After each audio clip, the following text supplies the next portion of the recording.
I'm back. Well, what have we got today? Oh my God, what's this? A tube amp. Really? Yes, really.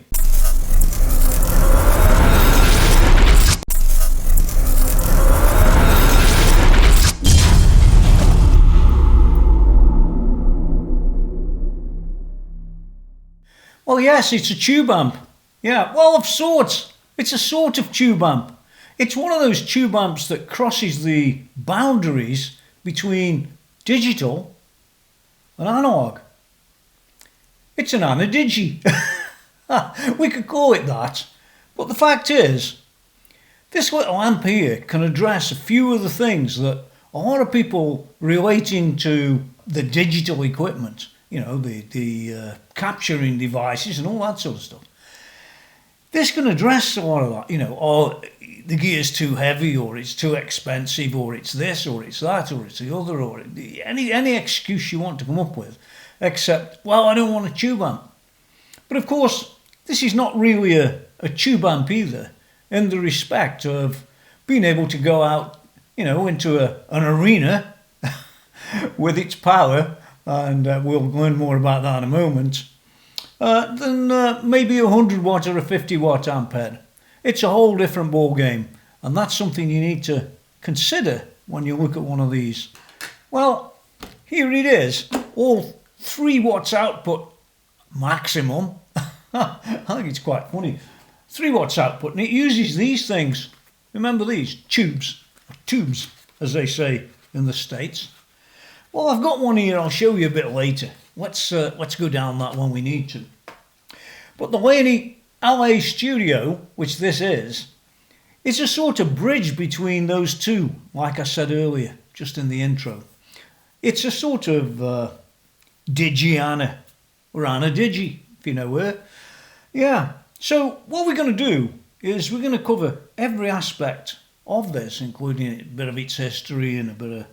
We've got other things like the performance of this thing and how it could work for you, especially if you've got a studio, or if you're a sort of guy who wants to play at home, or even with headphones, or no speakers indeed. There's a lot to cover, but what I want to do is to get this out to the chassis so we can all take a look at the quality first, because quality does matter. And bearing in mind this one is actually made here in the UK, in Birmingham, or the Black Country, as they say. Okay, well, here we go. What we've got at the far end is the power transformer. It's not very big, this transformer, and neither is the output one. But don't worry too much about that, because, well, it's only 3 watts output, which is a tiny output. Well, we'll come back to that. It's not as tiny as you might think. And it is variable also. So there's your power transformer. New Ventec, it says there, Rush compliant. It says 6094, whatever that means. They don't tell me, and they don't tell you. Moving along a bit, we've got 1, 2, 3 preamp tubes. I'm not sure what does what at the moment. Let's have a look what's where. What have we got here? Oh, this one is a Genox, made in China, I'm afraid. And it looks like an ECC 83, which it would be, I guess. Let's put that back. Next one. I have this sneaky feeling they will be the same, these will, but don't worry. Yeah, exactly the same. ECC 83. You're right, it's a Genox ECC 83. Or basically a 12AX7. So they've all got shields on them. And then we move across to the output transformer, which I think is this one. I think this is a choke, and I think this is the output transformer. Well, just because I do. In either case, yeah, that's the choke, that's the output transformer. Yeah, and then we move to the one single tube. And there's nothing wrong with that. It just depends what you're trying to do, I guess. But if we whip this one out quickly, you might be surprised at what it is. Well, you will be surprised at what it is. This one's an Electro Harmonix. It's made in Russia, 0122, and it's according to this, a 12BH7AEH. There it is, back together, all very nice. Yeah, it's all looks like steel to me, this one. A steel chassis. Yeah, I think it is. No aluminium here. It's an LA-Studio, as I said. And this one was assembled by a guy named Dave. Yeah. And tested by GT. I think that's GT. Yeah. Or G7. No, it's GT. So 230 volts, they call it. And Dave did this one. So when we get to turn it over in a second or two, we'll be able to see exactly how they made this one here in the heart of England. In fact, it's in Black Sabbath country. More about that later. Okay, well, there you go. For the very first time, indeed, the very first time I've seen inside an LA-Studio 3-watt jobby. Yeah, very interesting indeed. It's made up to a pretty high standard. Bearing in mind that it is limited on price. It's not tens of thousands of pounds or anything like that. But of course, it's also very limited on power. So, yeah, you don't have to invest as much in achieving those high wattage outputs with the components that you're using. That's common sense if you think about it. But you can see in here, we start off with the power supply, which I said, comes across down here when it's gone through all its switches. So we've got a little section down here. There's a bit of protection there. You can see that. We move across this way, which is, I'll call this the preamp board. Yeah, I think that makes sense, doesn't it? Or does it? Yeah, this is more the preamp board, but it does have the singular power tube there. So these are the preamp tubes we looked at, and the singular power tube sits there. Wattage on the resistors, they look like about, I don't know, that's 2 watt, that's probably 1. You get the idea.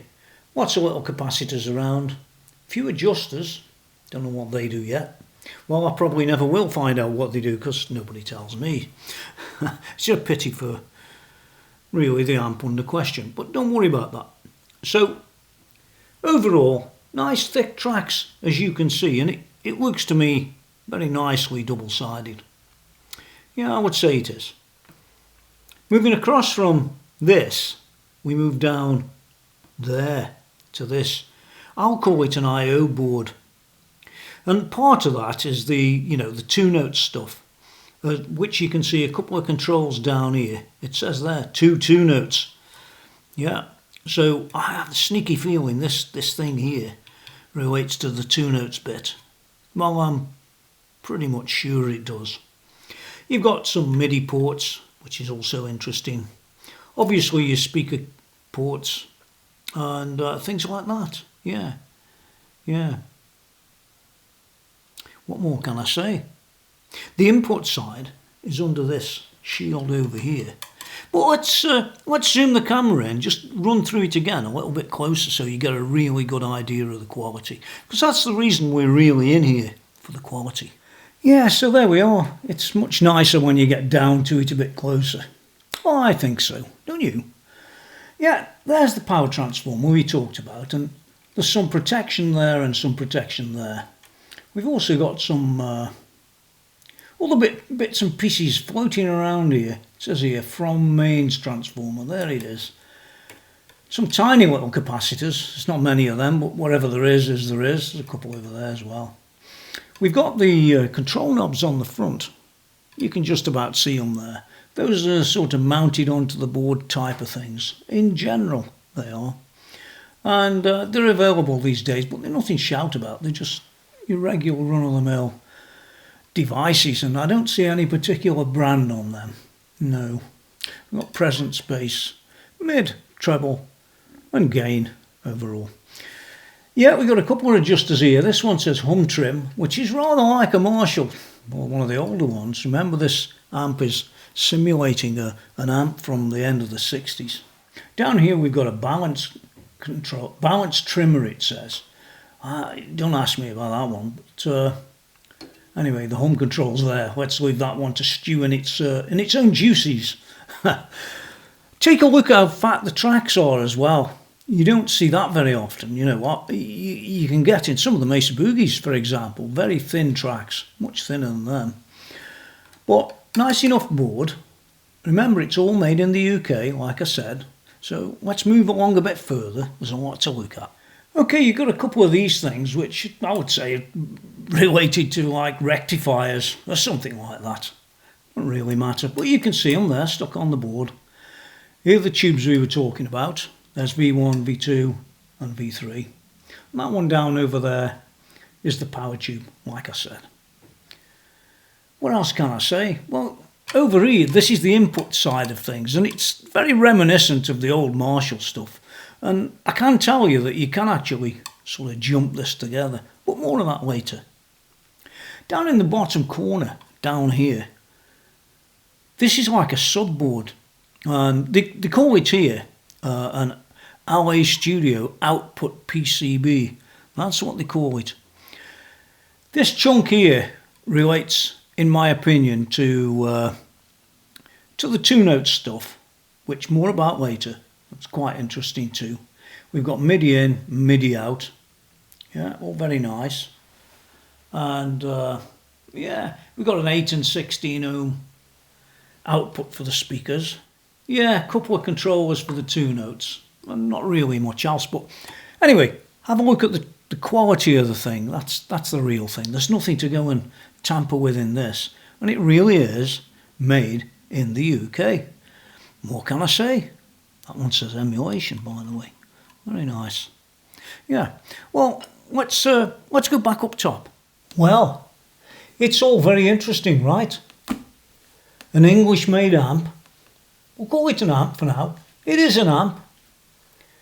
It's low output. It's got newer technology in it.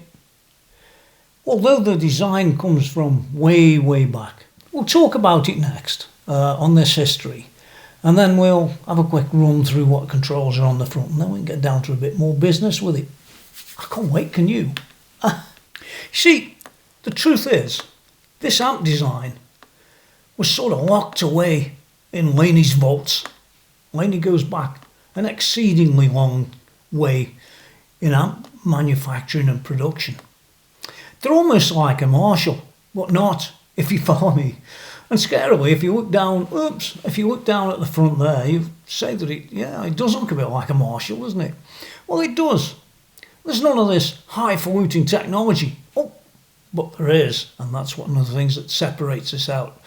But that old design, an amp like this, you're never going to get, Mesa Boogie drive. It's not going to happen. If you want an Engel, go and buy an Engel. If you want a Mesa Boogie, go and buy a Mesa Boogie. But if you want some of that really old tone and some of that, historical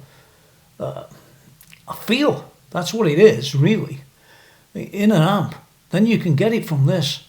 You don't have to use all the highfalutin of everything in this amp. You can use it almost as an ordinary amp.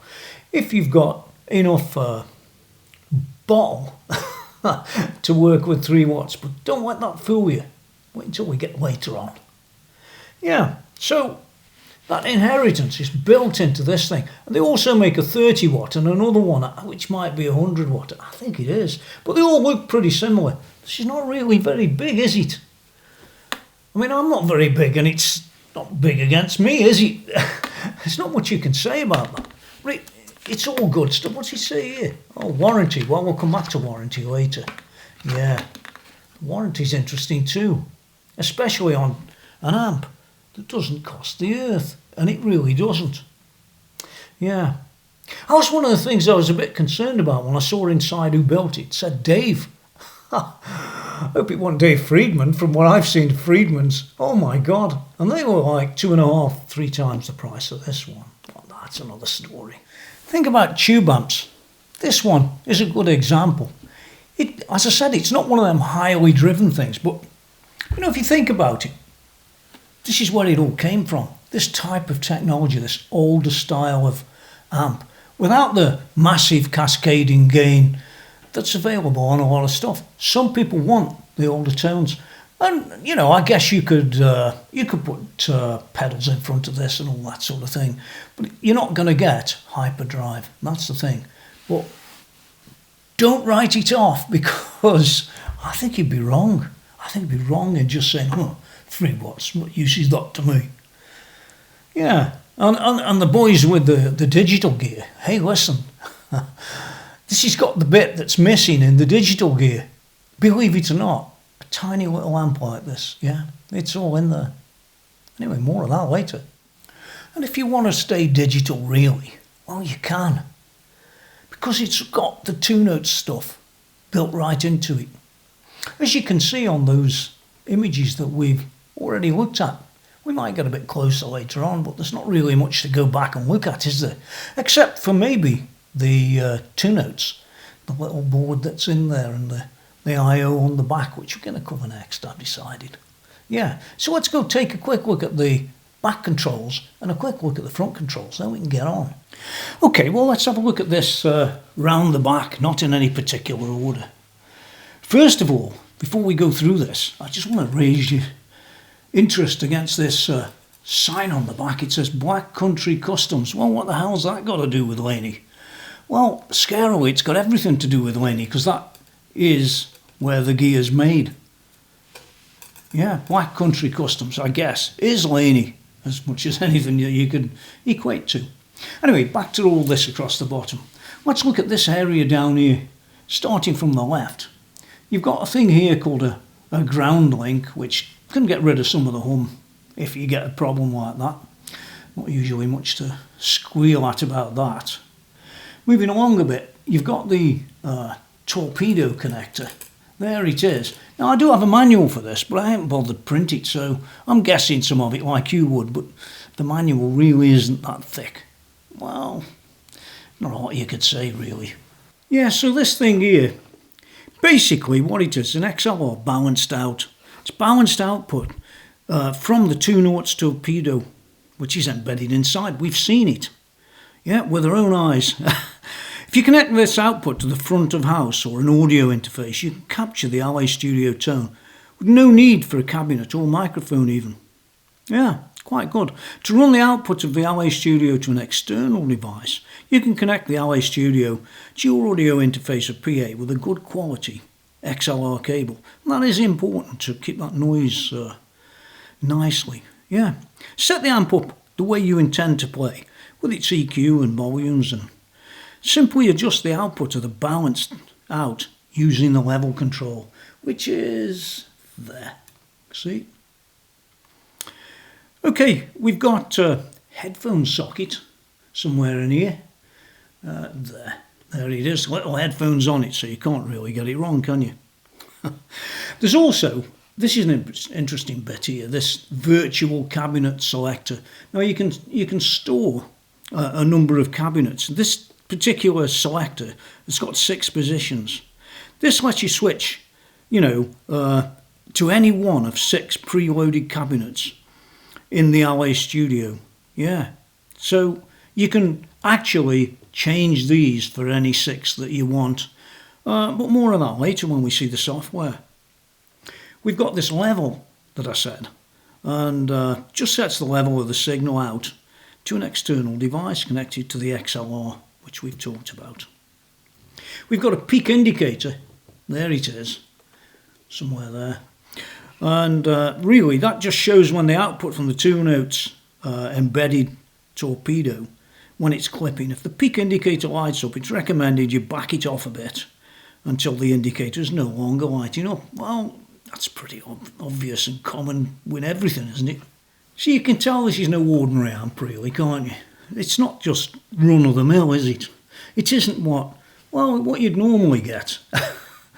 Moving along a bit, we've got a USB. Now this USB, it allows you to connect your computer to the studio and access the 2 notes torpedo software, for setting up the various things that you can in 2 notes.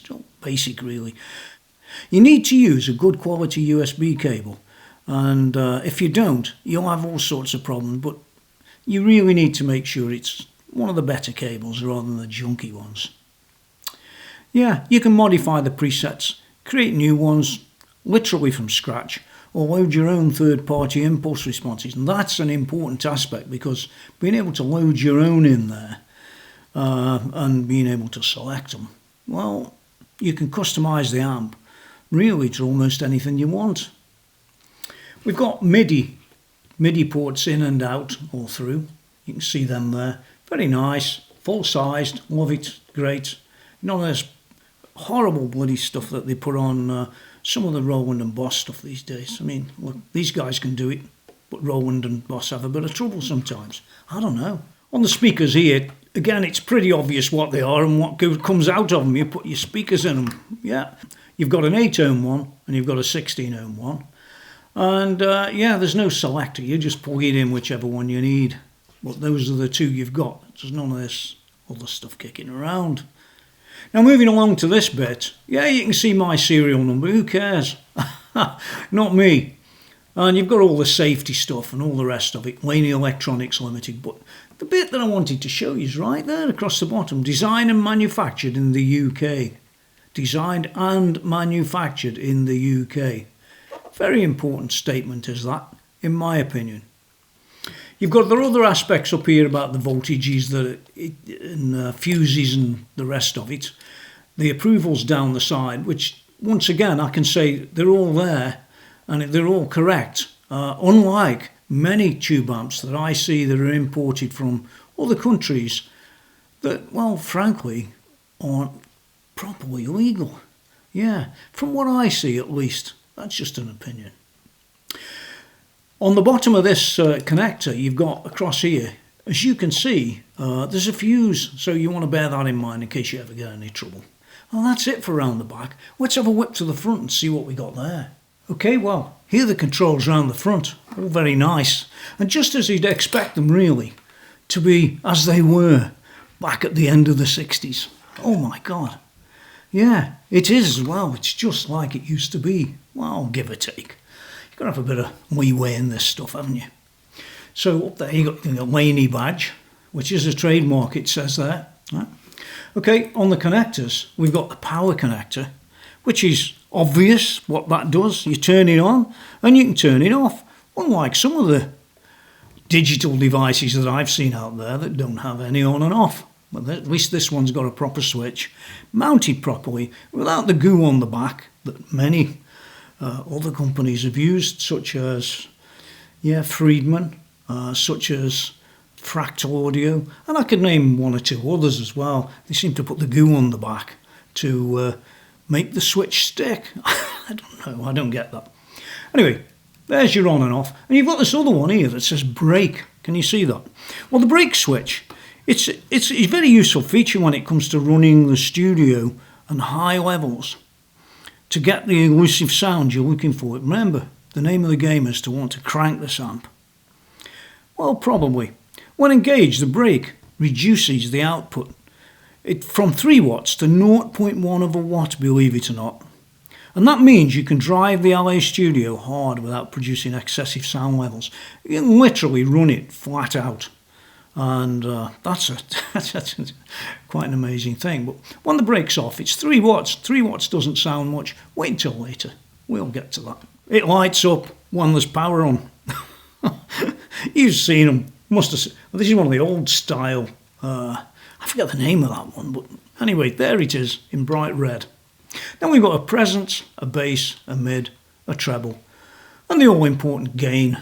Yeah, we've got no sort of master volume or anything like that. But of course, because you can shut it down, why do you need a master volume? Well, you don't. Yeah, each one of these does exactly what it says on the tin. I'm not going to bore you with them particularly.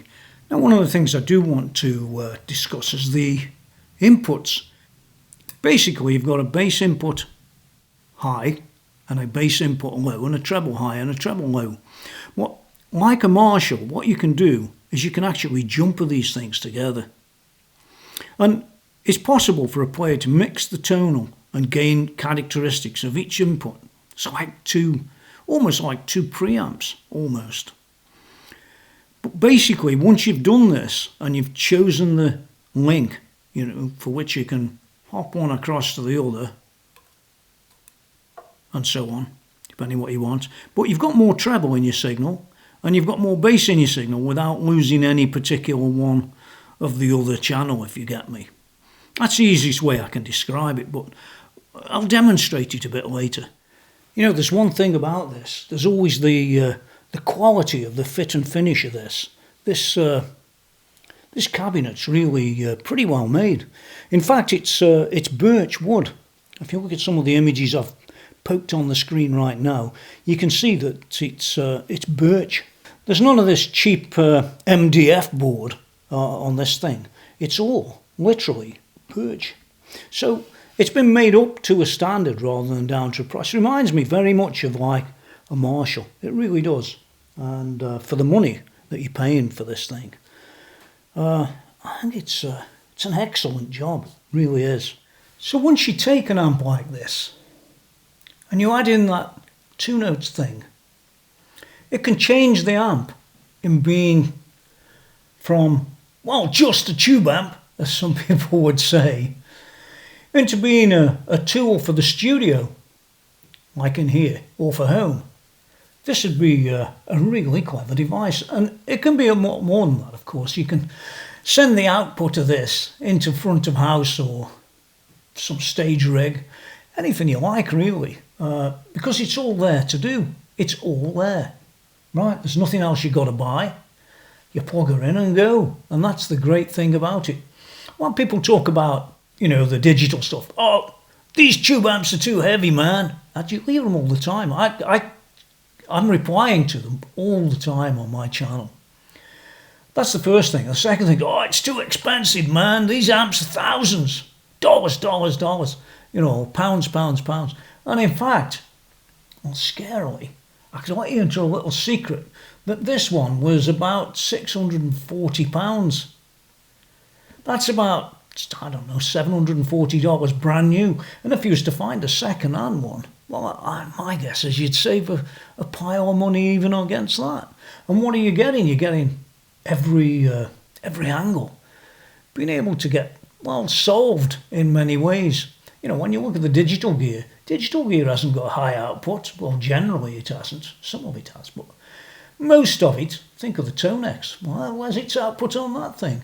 Where's the output on the Helix? Kemper's got an output. What are you paying for that? And you could be paying more than this cost of this amp for that. So you've got to weigh them things up. Consider those aspects. I know it sounds so stupid. You look at a tiny little amp like this. That's what people do. They look at a tiny little amp and go, no, it's not for me.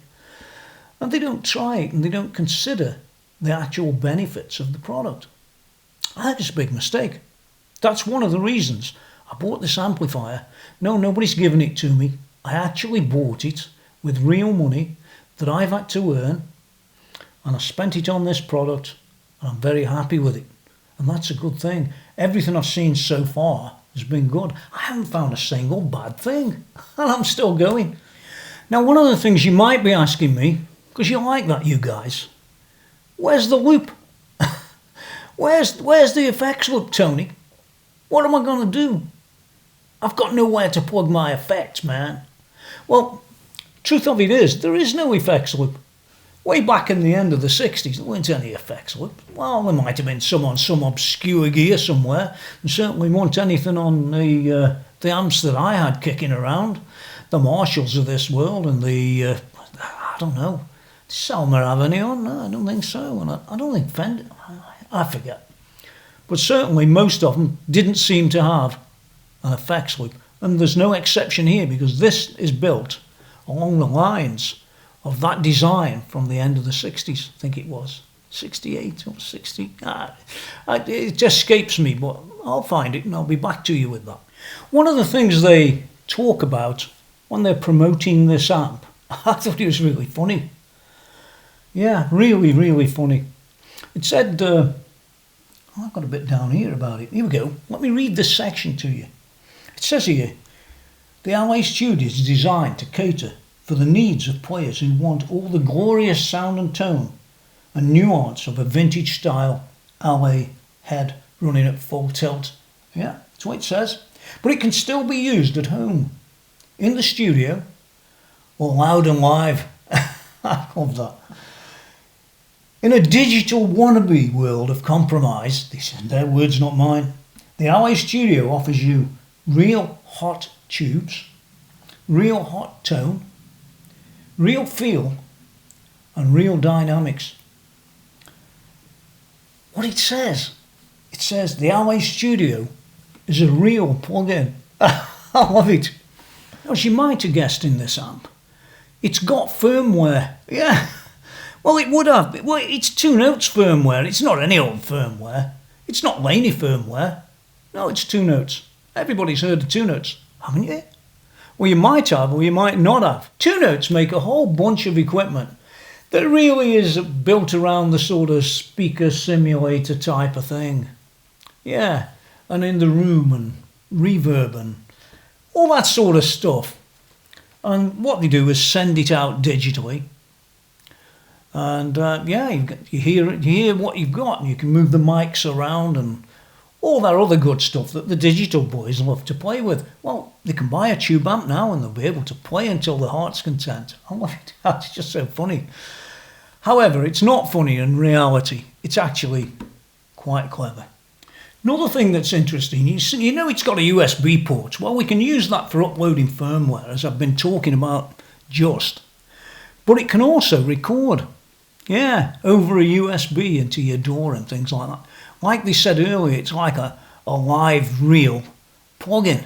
Yeah, that's just so interesting, really, that you're going to get a proper tone with proper feel and proper everything else. So really, the next up has to be downloading the software so we can take a look at the 2 Notes. It's called remote software, 2 Notes Remote. You need to open an account with them. You need to do all that sort of stuff. And yeah, it's all good. You'll plug it in and you'll be able to take a look along with me on the laptop, assuming it's compatible, which I guess it will be. But I will be running on Windows 10 on that one, on that laptop. Just to see whether it does actually work on Windows 10. But knowing 2 Notes as well, I know them, I don't think you'll see any real problems. I think it's going to load up and work, and yeah, we shall see. But the amplifier is connected down there. You can see it, and this flashing here is the PC hopping backwards and forwards.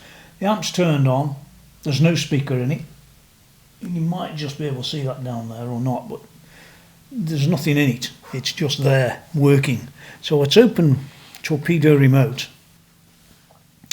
and this should bring this up. It finds the amp and it's connected to the amp straight away. You can see that, and this is what you're presented with. You've got a number of things. The first thing I'd recommend you do is go to this here and create a backup file. Very important in my opinion. I've already done a couple. So I'm just going to save, and you'll see this is the procedure it goes through. It's all nice and simple, and you can choose where to store it and all that sort of stuff. By the way, I'm not here today to teach you about this application. I'm just showing you some of the basic things that it's got in it, and then we'll move on to the real thing we came for, which is the amp. So you can see it's backing up, and I've got a number of things that I'd put on this device. There, the backup's complete. That I'd done earlier. So let's whip across to IR Manager, and I pulled in basically from the desktop. You can see here God's cabinets, and I pulled in 44.1 because I didn't want to be power drunk, and C414 and SM57. But we'll look at this one. And you've got TS and no TS. Now, these are on the God's cabinets that you can go and download for free. I've talked about them a lot.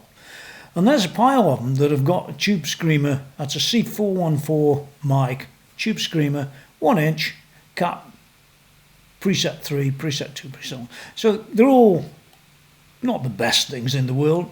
But if you've got your own, if you've got some you bought, you can go and pull them all in And good luck to you. I won't show you any more about how to do that, but you can. And you've got these other user things, which I've got on the user one, a 57 with the tube screamer, because I'm like that.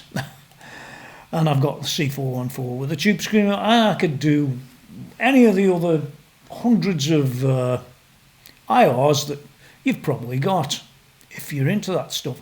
If you haven't got them, well, there's a number that are in there as standard. Go to preset manager, you can see them there. These are what's in there as standard. Okay, and we can change them, cut and carve them, mess around a bit, and do all that sort of stuff. This is the cabinet manager. These are the cabinets that are in there by default for the LA-Studio virtual cabinets. There they are. And these are the choices of some of the others that are there, load or not load. Anyway, not too worried about it. You've got bass, guitar, torpedo and favourites and so on and so forth. Not worried about any of that. I'm not spending all day doing it.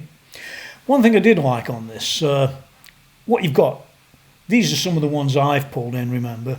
But if I just want to whip between them, you'll see that the IRs themselves change as we go step to step. You can see all that. It's all quite clever. If we just keep going, you'll see as we move through different ones, you'll see various different results. Now these are little short 20 milliseconds I think these are, but you can have them much longer than that. I've got what I've got and you've got what you've got. It doesn't really matter. But a load of things you can do with it. I'm not going through it, I'm not spending the time training that. But there they are, there's the loaders. And we can go in and have a look at what we've got in there right now, which is this one. And you can see on this, we've got a couple of speakers. We've got mic A and mic B. And this talks about, in here, talks all about the distances and the cabs and the things you can do with it. This one's a dynamic 57, but that one's a Royer 121 in the other mic.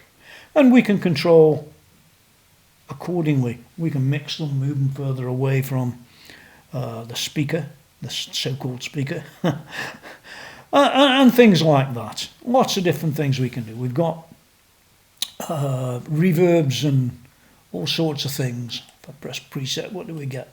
Nothing. You've got to go hopping this way. I didn't really want to do that, but I am. So there they are. Lots to go at. We've got all this stuff down here. You can whip across hole A, hole B, and it'll take you through all these things, which I find quite weird, really. If it was me, I'd be just loading it up with 5 or 6 of the best ones that are suitable for you. If you're going to do it for recording, you'll find you've got your favourites. And once you've got your favourites, away you go. You can upload them into the positions. Yeah. So we've got backups. We can edit a setup. We've got a firmware check. We've got hotkeys. There's a number of them. Show available ones. There we are. Lots to play around with. As far as I'm concerned, that's basically the gist of it. But there's a lot to go at. If you're into that sort of thing, that's all good. I'm not particularly, but you know, I'll get my 5 or 6 good ones in there that I think are good ones, and that's it. Ah, there you are. Well, I hope that little quick insight into 2 Notes just gives you some idea of the things that you can start messing with, and there's a lot of it to mess with on the 2 Note software and the IRs and the cabs and the this and the that and the other. Obviously, it's covered in the manuals. I could have sat here with a manual. I've got one. I could have sat here with a manual and spent another half an hour running you through all that.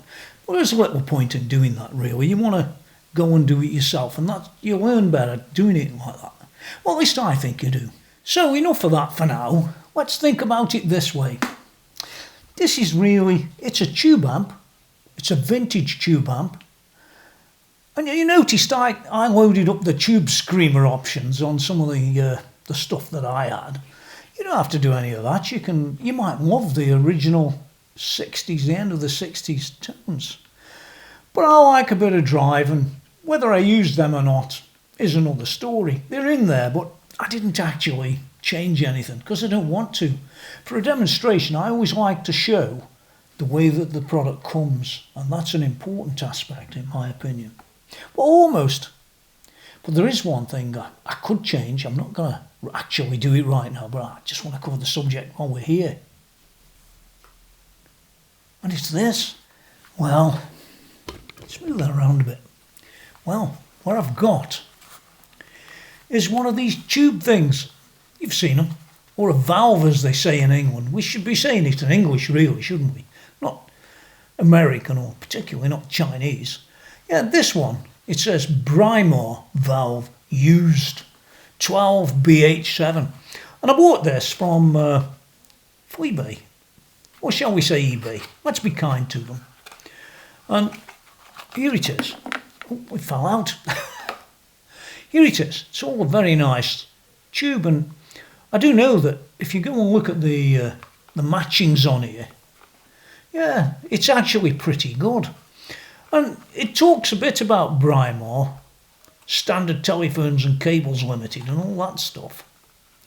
But actually, when you go and pull out this insert, that little piece of paper, I'll put it up on screen, because that little piece of paper starts talking about Mullard. Yeah, and it's a Mullard guarantee that this is all wrapped up in, which I just found fascinating. How old's this? Well, I can't really tell you how old it is, because I'm not clever enough for that. You know how it is. I don't know everything. No.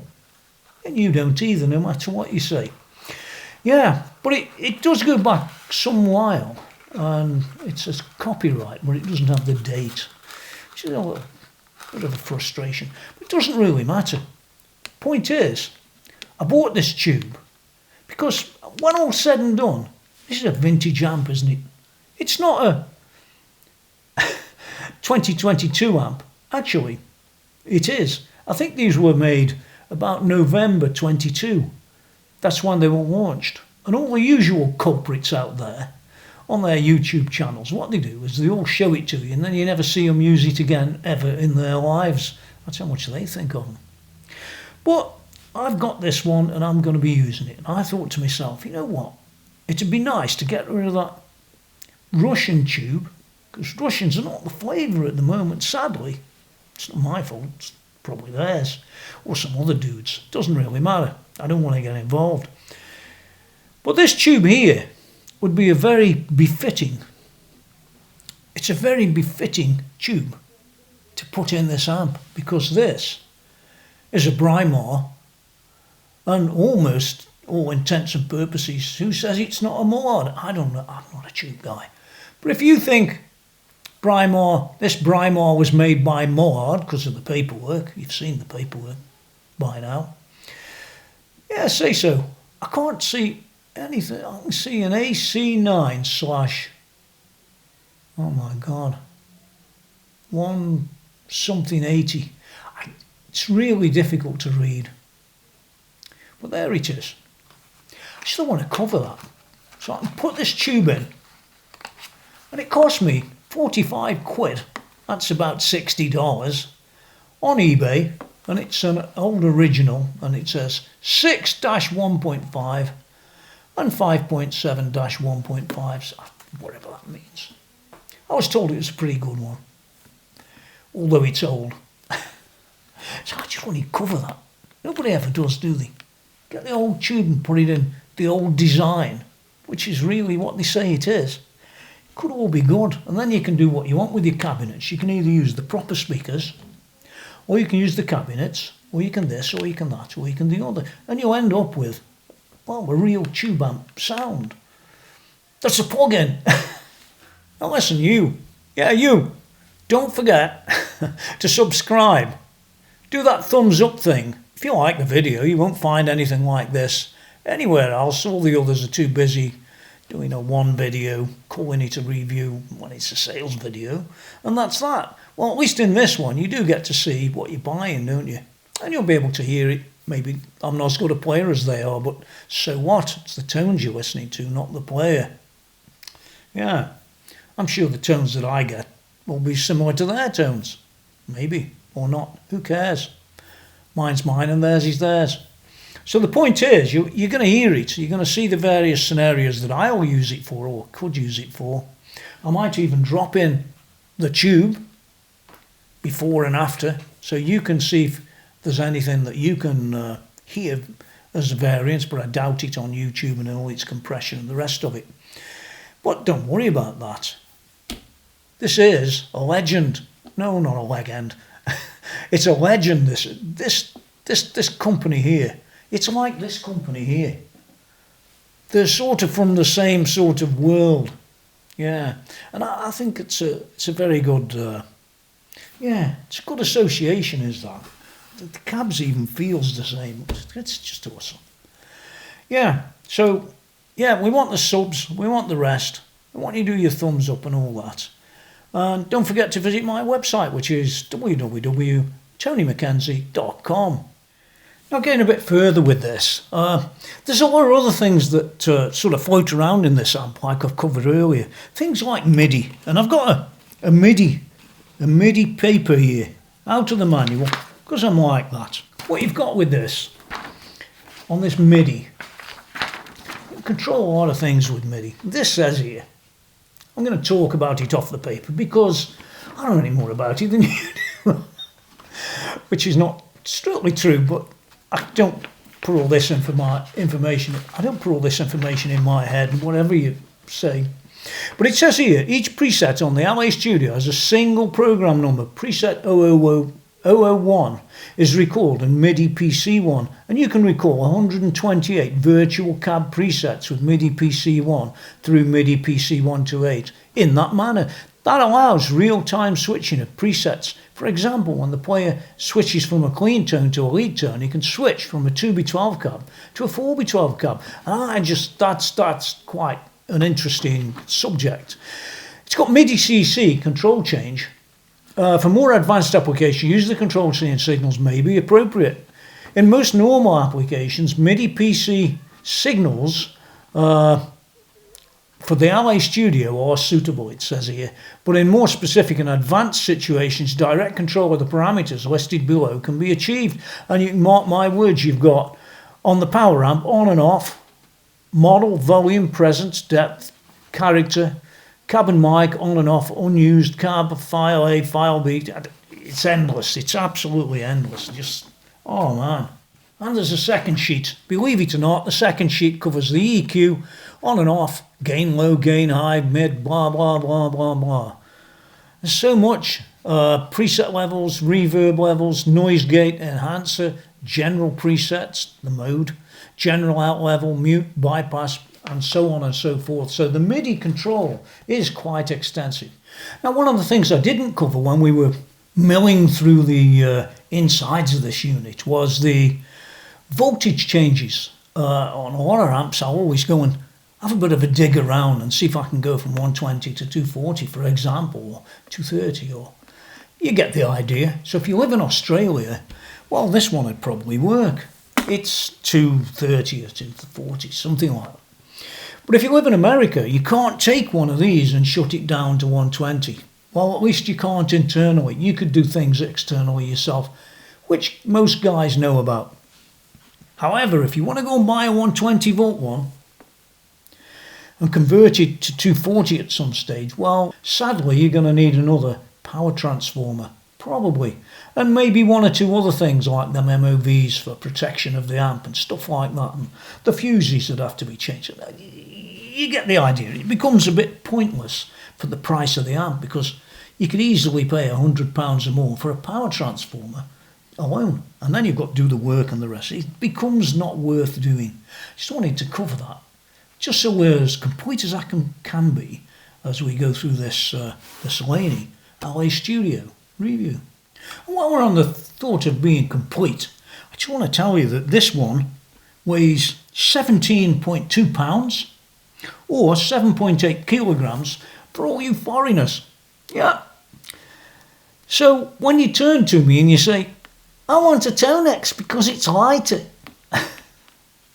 somehow it doesn't gel because you haven't been eating your spinach. You can't pick up a 17.2 pound amp that's as light as that, and you're having trouble. Oh, come on. It's so funny. So I think what we're going to do is we're going to move on to things like the warranty. It's got a little card up here. That looks quite good. Let me read it to you. The warranty doesn't matter, of course, unless you're going to have trouble. But it's nice and reassuring, isn't it? And you know, when you listen to the, really the boys that use the computers and that sort of stuff, because that's what they are, aren't they? The digital boys. Those guys will always tell you that all amps are always breaking down and always this and always. I think I've had one give me any trouble to date, but that's another story. What it says here, I had to break it to them, but this one comes with, believe it or not, a 5-year warranty. There it is. I'll bend it round a bit. A 5-year warranty. Well, I can tell you, you aren't going to find many of the digital pieces of gear with 5 years warranty, are you? Absolutely not. And some of them bits can cost you, well, I bought some of my own from some of those people. It cost £2,500. No 5-year warranty on them. In fact, I think Fractal Audio had 1-year warranty, but you don't need to correct me because I'm not going to buy another. The Kemper didn't have 5 years warranty. I don't think any of them do. The warranty on some of the Marshalls could have been extended to 5 years. I've seen that before. But on a small amp like this, I mean, let's face it, it's a small amp. A 5-year warranty. I paid about £640, like I said earlier. It makes this thing actually quite a good deal, especially if you're a person who's playing at home or you want to use it in the studio as that, quote, what they quote as a real plug-in, tube plug-in. Yeah, so the warranty's excellent. That's what I would say. And of course, I have actually listened to this. I don't come and talk to you first and then go and plug it in after. I've already been there. And it's an interesting little device as this, because it covers so many different things. As you'll see a bit later, if you have it plugged into a 4x12 cam, it can be loud. It can be quite loud. Whether it's loud enough for a gig is another story, and whether you want to lug a 4x12 is another story. But the secret with this amp, like I've said earlier, really is, well, no, you don't have to do that. You can just plug it into the front of house and you'll have a tube amp tone and feel and everything else that goes with tube amps, except I doubt you'll have much trouble with it. I don't think that's a very valid argument. So, as what it is, it's quite an awesome little piece of gear. Once again, once them guys have done their reviews, you never see anybody talking about them, do you? You know, nobody ever does anything with them and the rest of it. They've gone now. Oh, we've done our one review and that's it. You know, probably didn't pay for the gear either, but I did. So, yeah, for what it is, very good. So if we think about summing up, well, what's the good and what's the bad? I mean, there's always some good things about something and some bad things about something. The bad things can far outweigh the good things if you're not careful. Now, tube amp guys, generally, and it's just a generalisation, it's just my own opinion, tube amp guys like to plug in, turn on and play, and that's usually it. Yeah, that's usually it. But some of them, you know, some of these features that are in here with the 2 notes thing and the, you know, the IRs and the cap sims and the this and the that and the cabinets and all that stuff we looked at. Some people are like that. Me, not particularly, but some people will like it. And I can tell you something, I've bought at least one amp historically that had basically something very similar. Yeah, it did. It had its power reduction and that sort of thing. And it could load IRs. It was that Pete Thorne's amp, you know, the one that loads the IRs. The problem with it is it's $2,500 in pounds, not dollars. It's a scary thought. A Sir Pete Thorne IR amp. Would I buy another? No, of course I wouldn't. Would anybody else? Some people would say they're great. Sure, it's louder than this one, but, well, it was 4 times the price of this one. I can't really say any more about that, can I? So, as part of the value of this thing, I think it's pretty good. It's low powered, I'd agree. You're not going to really do gigs with this, are you? Or you might. You could put the output into another amp and then off you go, because you can do that. You can do all that sort of stuff. Well, the other things I like the quality. The build of this thing, honestly, as good as anything. And they're using proper birch, you know, plywood. They're not using this MDF rubbish that you read about and see about, particularly from some of the Far East stuff. Yeah, and they do say it's built and made and designed right here in England at that company, that Black Country Customs. I also like this, which you're not going to believe, but I'm going to tell you anyway. Tony Iommi, who is forever stuck to the Laney brand. They do say Tony Iommi's got one of these in his own studio, and he uses it all the time. What more could I say about that? The amp goes all the way back to the end of the 60s, and so does Tony Iommi and his band, you know, Black Sabbath. What more could you ask for? That's an awesome recommendation from the man himself. Huh? Yeah, you wouldn't take the TI-100, the Tony Iommi Laney, which I have reviewed, and I'll put it down in the text. You wouldn't take that and crank that. No, you wouldn't. You definitely wouldn't. So that's a nice thing to see. I like the 5-year warranty. Wow, it's really good. I like the fact that I can put a power tube in this thing, even an old one like that, for as little as £45 or $60. And that's the dogs, that is. That's as good as it gets. Not this Chinese tube that's in here, or Russian tube. Out with it. What else can I say?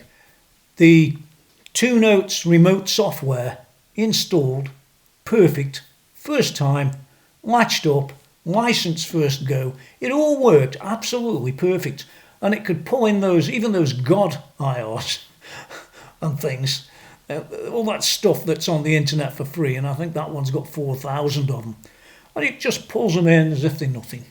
Worked perfect every time. Great cabs.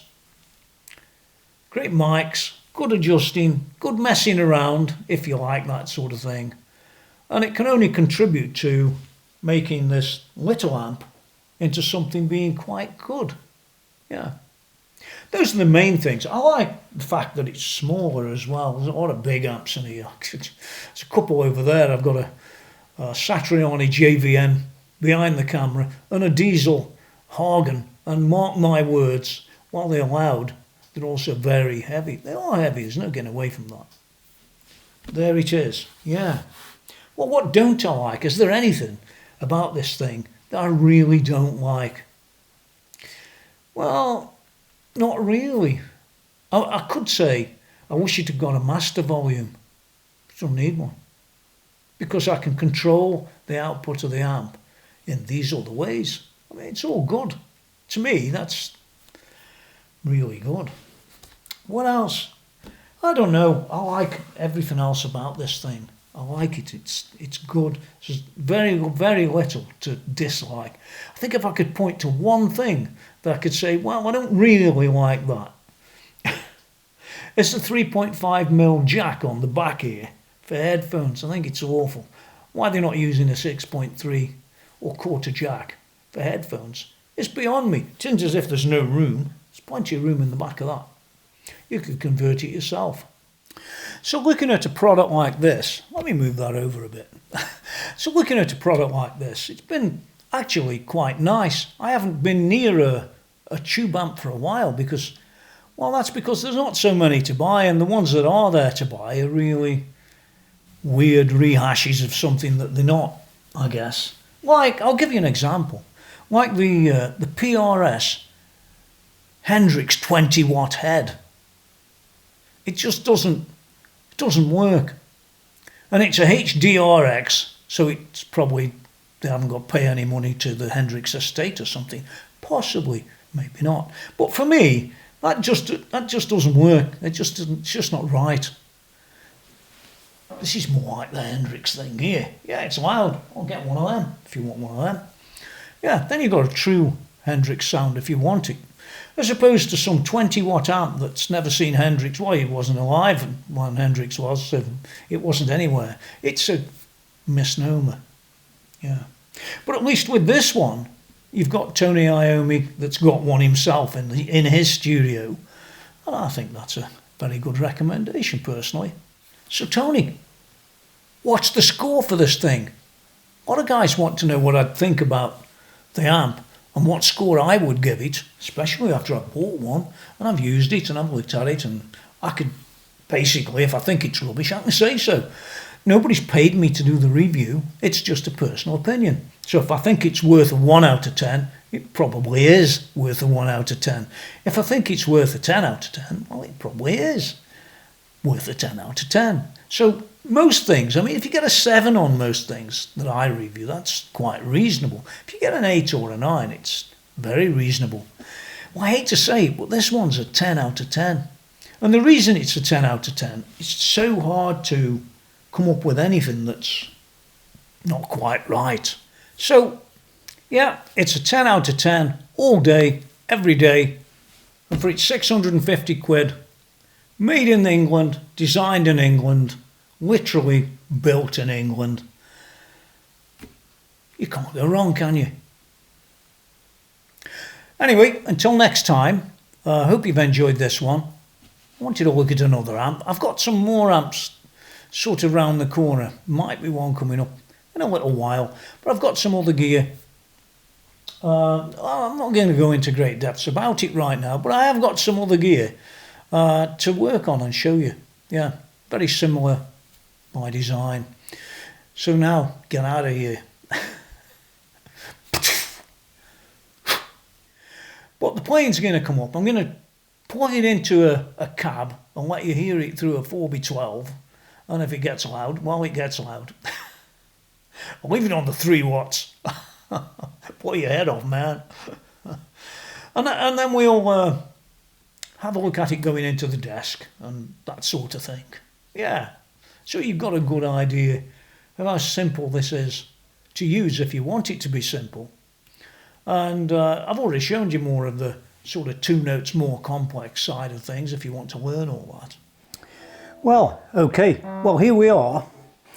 I've got the Laney amp head on the top here, and it's going into this 4x12 cab down at the bottom, which is a Marshall.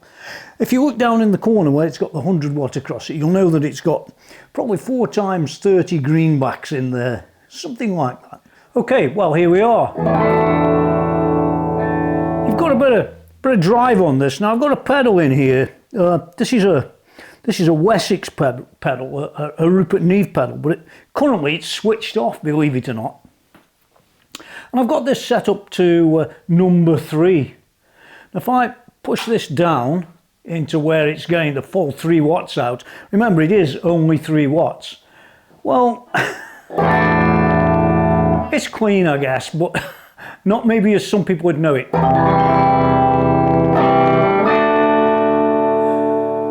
It's not bad.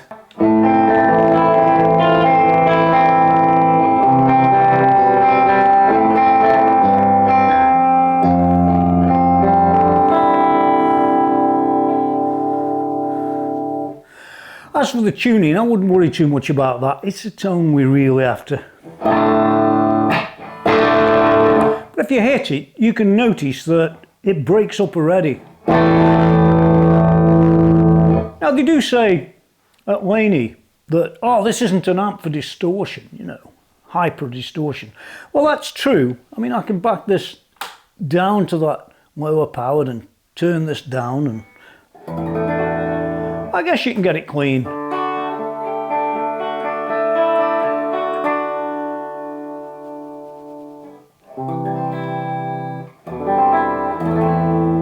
I guess it's clean.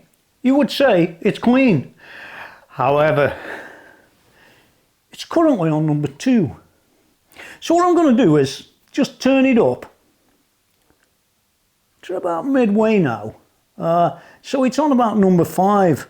Yeah, on this. I've changed nothing else, and everything else is as I showed you earlier on the screen. So we got a bit more drive maybe. Yeah, we definitely have got more drive.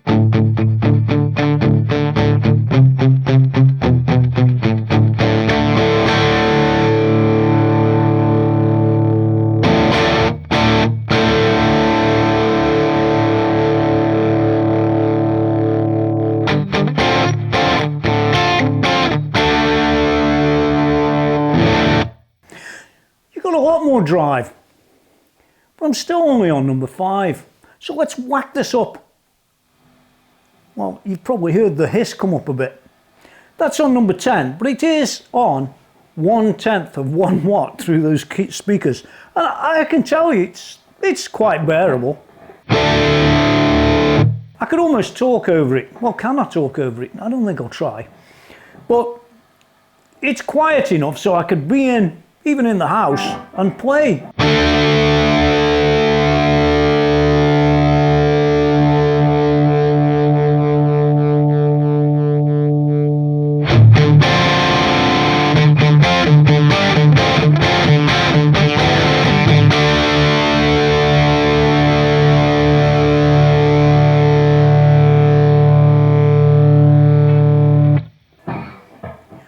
Pretty awesome, huh?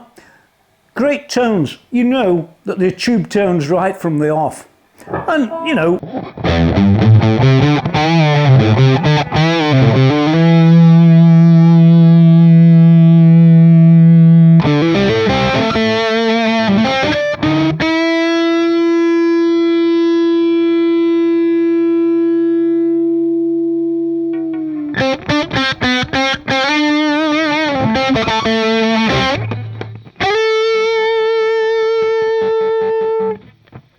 so you can get the sort of bluesy things.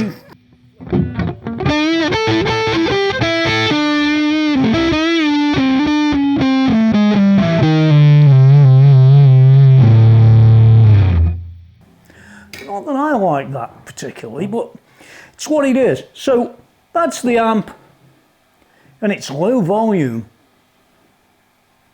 0.1 of a watt, remember, on number 10. Now, if I wanted to go further than that, well, do I need to go further than that? I don't know. It's got some great sounds.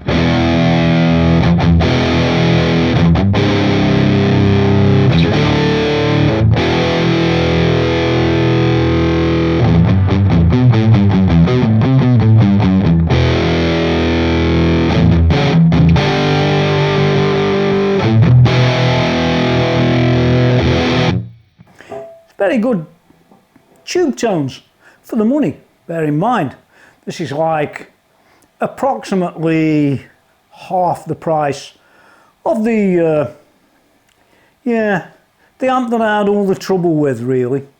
Yeah, that one cost me nearly £1,500 and I ended up sending it back. You know the one. So let's go a bit further and see what else we can do. I'm going to turn this on, this Rupert Neve Wessex pedal, and you'll get the idea. I'm still in low drive. If I turn it to high drive, trust me, it's loud. It's quite loud enough to play in small gigs through a 4x12, maybe even a 2x12, maybe even a 1x12, but if you're doing it through a speaker, it's probably better than if you're not. The 2 notes, as it happens, isn't being used at all at the moment. It's bypassed and it's coming straight out the speaker output into the cab. Okay, what I'm going to do is flip in this pedal and you will hear a pretty substantial increase in noise. Like I said, you might You might actually do something about that and use a noise pedal or something like that, but it's now got a lot of drive.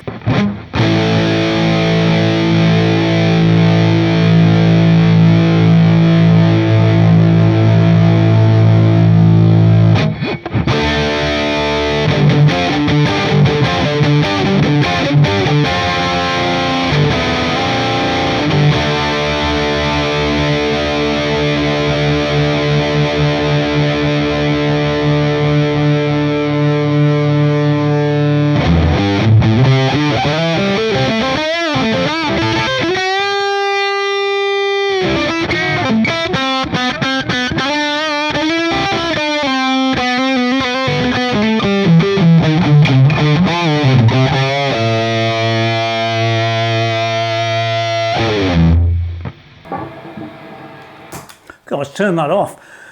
So you get the idea of the amp just going through a speaker cab, and it's still on 0.1 of a watt. And if I was to flip that across, trust me, I'm not going to, because it is loud. Yeah, you could do a lot of things with it. So let's take this amp now and take it in the other room and plug it direct into the, well, into the desk, basically. Hold on. Here we are in the other part of the studio, and I've got the Laney LA-Studio literally set up at the side of the desk. I've got the guitar going in, and I've got the feed coming out of the 2 notes and whipping into input 1 on the desk. It's that simple, really. I didn't bother with the USB thing and any of that. Not that I care. This is the easiest way to do things. I've moved the input volume up to about number 5, about midway on the output of this thing that's feeding the desk. So that should be all very nice. I've even tuned the guitar again. I don't know why. But that doesn't matter. It is what it is, isn't it? A bit dark in here, I guess, but don't worry about that. There's the amp. I've got it set to speaker setting number 1, which is the default. And I just want to play it really, well, first of all, clean, and then maybe on number 5. We'll leave it set up on the studio mode, on the low power, not that it makes much difference. And by the way, there are no speakers connected to the amp whatsoever, other than the, well, no, there are no actual speakers connected. You've got the simulations and things, so it should all be interesting. So let's start recording. Okay, well, I've got the input to the amp, or should I say the gain, set at about number 4 at the moment, through this this 2 notes thing, and speaker number 1. So let me record it.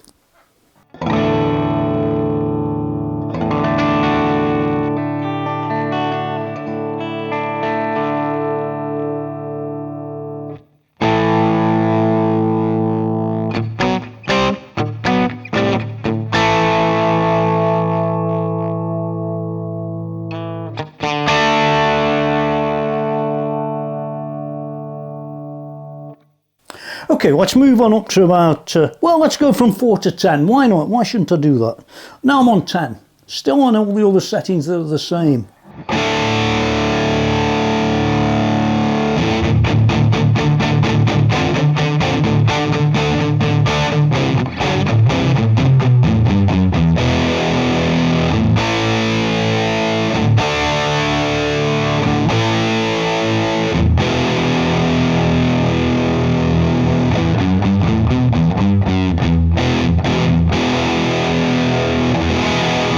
Okay, well, I'm on the second speaker setting, and the volume's at about, well, 4.5.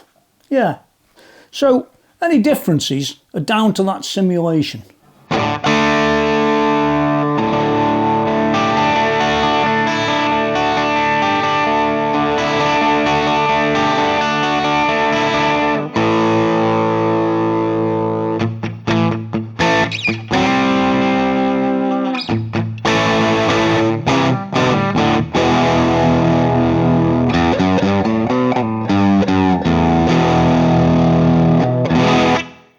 Well, let's move up to all the way up to 10 on the same settings.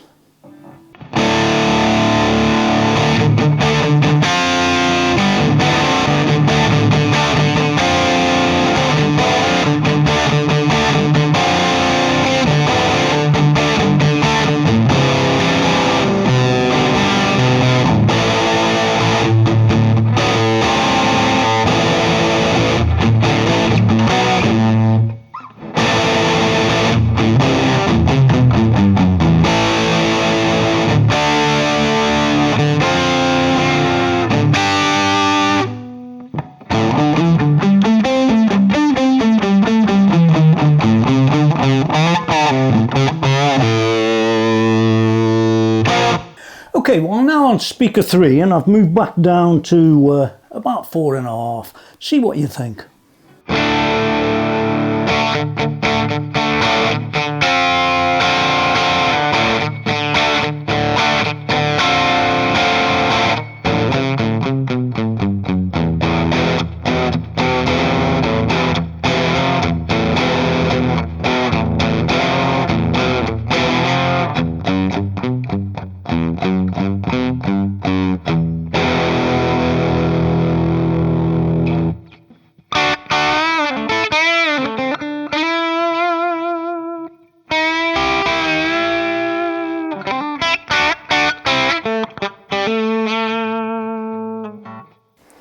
And moving it up to 10, she's on 10.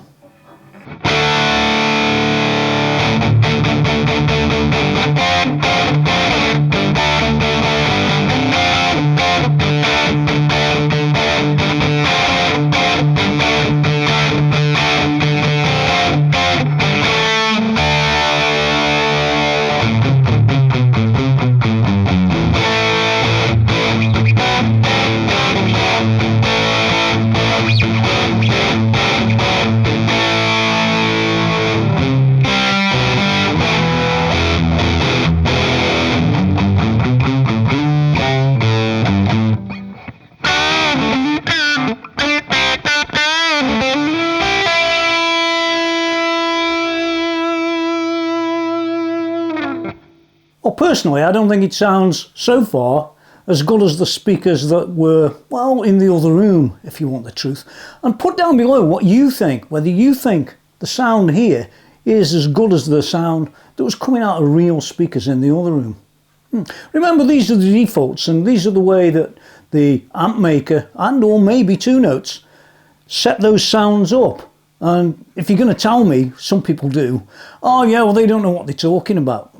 I think you'd be wrong. Let's move on to speaker simulation 4, or setup 4. Okay, well, here we are on setup 4, and I've got this back down at 4.5 again.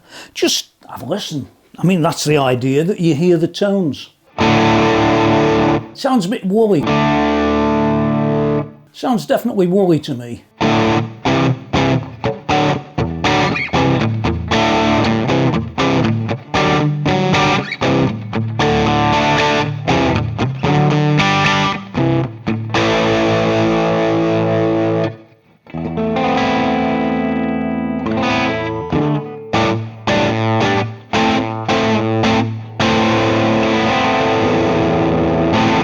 And I'll whack it up to full, so we've got an idea of what that's doing.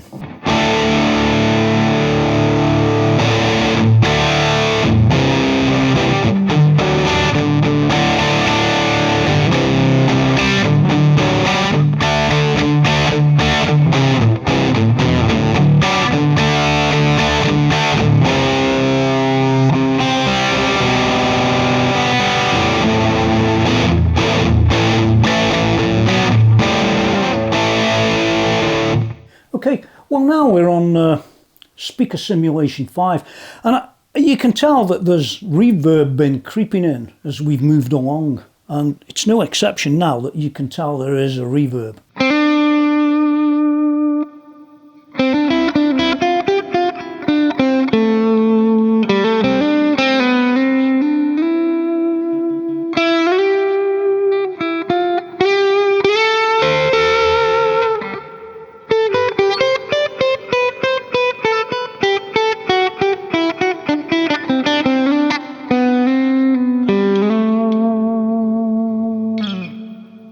It's a very nice laid back sound, if you want the truth, and yeah, I could get on with that on some music. Certainly this is up 4, that's on 4.5, nothing else has changed. It's got some really nice tones.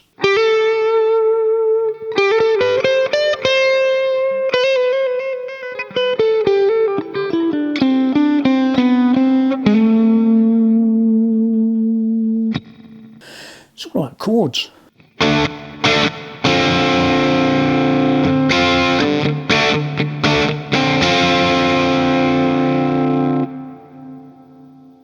Well, you get the idea of that for where it is. I'm going to whack that up to 10 and see what the lead guitar's like on this the speaker simulation number 5.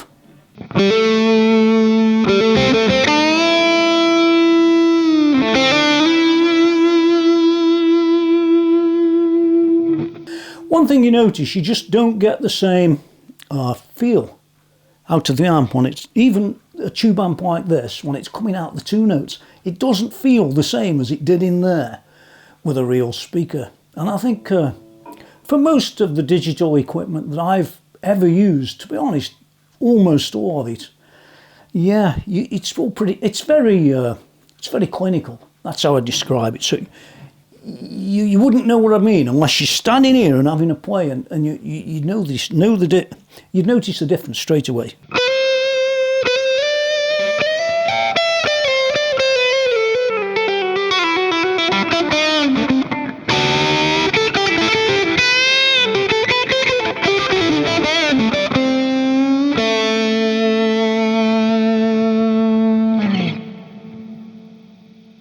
Well, here we are. There is no number 6 because the last one was number 6. And if you look at the other numbers, just in case I didn't edit them accordingly, yeah, the first one was actually 2, 3, 4, 5, 6. I never did number 1. I wouldn't worry too much about that. You should get a good idea, though, of the comparison between when you're using a speaker with this thing and when you're not. And personally, every time, I would opt for the speaker, I'm afraid. Now, you could go and spend a long time on 2 notes. And remember, I didn't bother putting on 3 watts because the 0.1 of a watt was loud enough for through a 4x12, which should make you think a little bit when you look at an amp like this thing down here. It's just down at the side of me. And, oh, it's only 3 watts, and disregard it as, at your peril, I would say. Definitely, yeah, it's a pretty good amp. And I don't regret buying it. It was £650, in case you didn't watch all of the video. And for £650, well, and the weight it is, you can't argue about the weight. It's not that different from a lot of other digital gear that's out there that claims X, Y, and Z. And I recently sold a pile of it because, well, it's not quite the same. Yeah. Anyway, I hope there's something for you to be gained from listening to the amp and all that sort of stuff, and you know, make you reconsider the Laney LA-Studio. And by the way, this review is totally free to say what it wants. There's no sponsoring or anything like that here. I don't always believe in that. I do get sponsored occasionally, but I always tell you, and no matter what anybody says, I will always tell you if the thing's not very good. And it knocks the spots, really, if you're in any sort of home type of environment or studio, off most of the digital stuff, really, for far less price. Till next time, get out of here.